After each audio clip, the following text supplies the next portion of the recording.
ஏற வண்டியில. உனக்கு நாளெல்லாம் முக்கியம் இல்ல. அப்படி இல்லையா? அப்புறம் என்ன? எந்த பிரச்சனையா இருந்தாலும் என்கிட்ட வந்து சொல்ல வேண்டியதானே? பெருசா முறுக்கிட்டு இங்க வந்து உட்காந்துருக்க.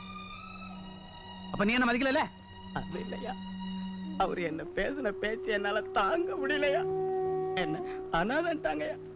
எவன்டா சொன்னது உன்னை அனாதன்னு? உங்க மாமாதாயா. ஐயா, அங்க சாப்பாடு போடுற விதமே சரியில்லையா. இலைய தூக்கி வச்சுறாங்க, தமிழரை நசுக்கி வச்சு தள்ளி ஊத்துறாங்க. எப்படி குடிக்கிறதுன்னு கேட்டா நாய் மாதிரி நக்கி நக்கி குடுறாங்கய்யா. சரி வாட, நான் பேசுறேன். ஐயா, நான் செத்தா நீங்க அழுவீங்களா ஐயா? என்ன பேசுறேன்? அது இல்லையா, ஒரு மனுஷன் செத்தா அழுவுறதுக்கு 4 பேர் வேணும், தூக்கிறதுக்கு 4 பேர் வேணும். உனக்கு யாரா இருக்கா அனாத நாயான்னு கேட்டாங்க ஐயா. எனக்கு நீங்க என் ஐயா இருக்கீங்க பாரு தட்டு சொன்னாயா. ஐயா, நான் செத்தா அழுவீங்களா?